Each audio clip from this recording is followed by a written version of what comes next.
Hi friends, welcome to our channel Pranay గీతం. యుగంధర్ గీత ఇంట్లో నుండి మాయమయ్యి ప్రణయ్ దగ్గర ప్రత్యక్షమై అతన్ని చంపేందుకు తన చేతుల్ని పొడుగ్గా చాచి ప్రణయ్ గొంతు నలమపోయాడు. అంతలోనే ఎవరో నెట్రేసినట్టుగా వెనక్కి పడ్డ యుగంధర్ ఆత్మ పైకి లేచి, ఏంటిది?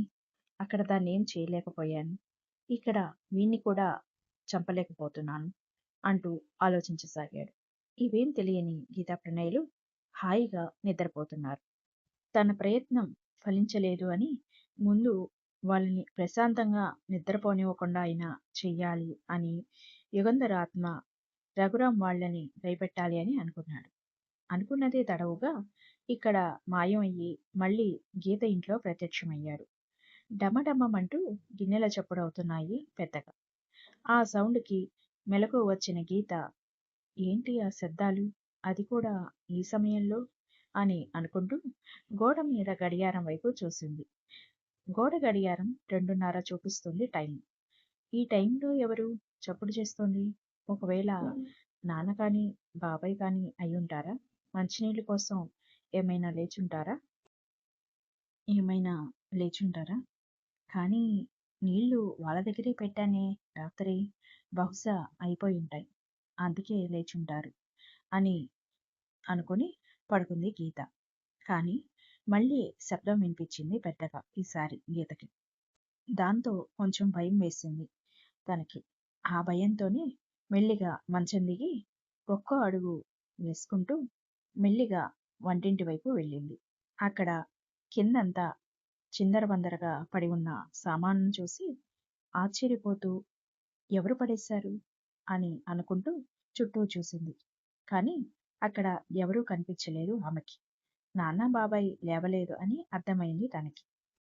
మరి ఇవన్నీ ఎవరు పడేశారు అని మళ్ళీ చుట్టూ చూసిన తనకి ఒక నల్లపిల్లి మ్యావ్ అంటూ తన ముందు నుండి వెళ్ళడం చూసి అప్పటి వరకు భయంతో ఉన్న గీత ఊపిరి పీల్చుకుని, ఇవన్నీ కింద పడేసింది పిల్ల, అనవసరంగా భయపడి చచ్చాను అని అనుకుంటూ కింద పడిన సామానన్నీ తీసి సర్దడం మొదలెట్టింది.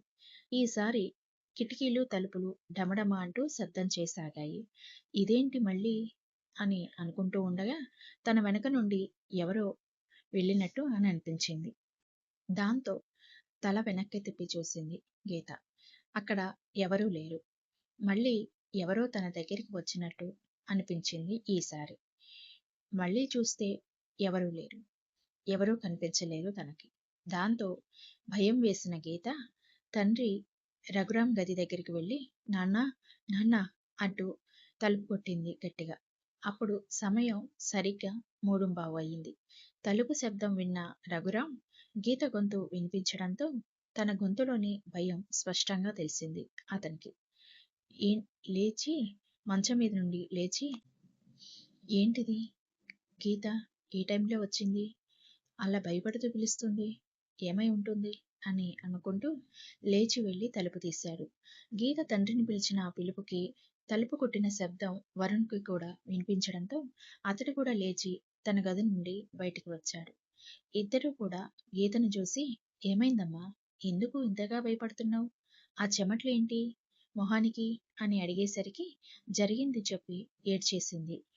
భయపడుతూ తాను చెప్పింది విని, ఏంట్రా ఇది చిన్నపిల్లలా ఇలా భయపడతావు, వంటింట్లో సామాన్లు కింద పడ్డాయి అన్నావు, వాటంతట అవే ఎలా పడతాయి చెప్పు, మళ్ళీ నువ్వే చెప్పావు కదా పిల్లి ఉంది అని, అదే పడేసి ఉంటుంది అని. ఏ పాల కోసమో పెరుగు కోసమో వెతుకుతూ ఇక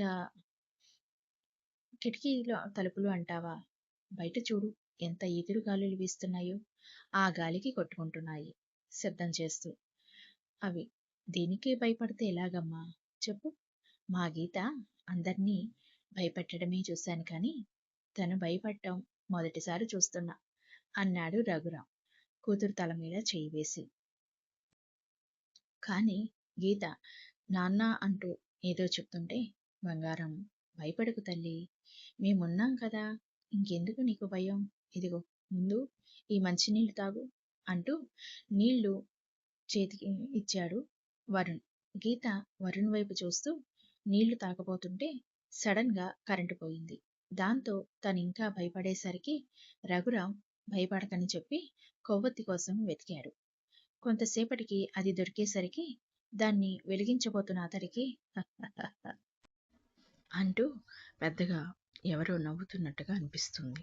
అది విని ఎవరు అది అంటూ గట్టిగా అరిచాడు. నేను మీ మృత్యువునిరా, తొందరలోనే నేను ఎవరో మీకు తెలుస్తుంది అంటూ చెప్తుంది ఆ నవ్వు. ఆ తర్వాత ఒక్కసారి ఆ నవ్వు వినిపించింది, మళ్ళీ వినిపించదు. అది విన్న రఘురాం కొద్దిగా భయపడి మళ్ళీ తనకు తాను ఏం లేదని సర్ది చెప్పుకుని కొవ్వొత్తి వెలిగించేసరికి కరెంట్ రావడంతో ముగ్గురు ఆశ్చర్యపోతారు.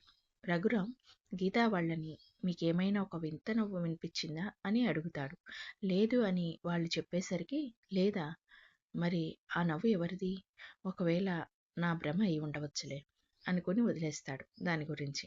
కానీ అతడికి తెలియదు తన ప్రాణాలు తొందరలోనే పోతాయి అని, అది కూడా ఆ యుగంధర ఆత్మ వలనే అని. అలా తెల్లవారింది. ప్రణయ్ వచ్చాడు వాళ్ళింటికి.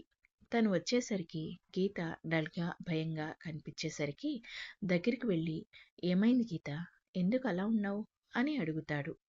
ప్రణయ్ని చూసిన గీత రాత్రి జరిగింది చెప్తుంది. అది విన్న ప్రణయ్ అయ్య బాబోయ్ ఏంటే ఇది, దీనికే భయపడాలా, నిన్ను చూసి ఎవరైనా ఏదైనా భయపడాలి కానీ నువ్వు భయపడటం ఏంటి అంటూ ఆట పట్టిస్తాడు నవ్వుతూ. ఆ మాటలకి ప్రణయ్ వైపు ఒక చూపు చూసి నార్మల్ అవుతుంది. ప్రణయ్ గీత అంటూ పిలుస్తాడు. ఏంటి ప్రణయ్ అని అన్నది. గీత, మనం ఆ యుగంధర్ వాళ్ళని చంపాం కదా, అయితే ఏంటి, దాని గురించి ఏ న్యూస్ కూడా బయటికి రాలేదు కదా అంటూ చూసింది. ఎందుకు రాలేదు, నువ్వు నీ భయం అనే ధ్యాసలో పడి ఏం పట్టించుకోలేదు అంటూ అక్కడ ఉన్న టీవీ ఆన్ చేశాడు ప్రణయ్. టీవీలో ఇప్పుడే అందిన వార్త. ద గ్రేట్ బిజినెస్ మ్యాన్ అయిన కృష్ణకిషోర్ గారి ఇంట్లో జరిగిన అగ్ని ప్రమాదం. గ్యాస్ లీక్ అయ్యి ఈ ప్రమాదం జరిగింది. అందులో కృష్ణకిషోర్ గారు మృతి చెందారు అంటూ న్యూస్లో వస్తోంది. అది చూసి వాళ్ళిద్దరూ ఒకరి మొహం ఒకరు చూసుకుని నవ్వుకున్నారు. వాడికి ప్రెజెంట్ ఫ్యామిలీ లేదు కాబట్టి ఒక్కడే పోయాడు. Thanks for watching. Please like, share and subscribe my channel.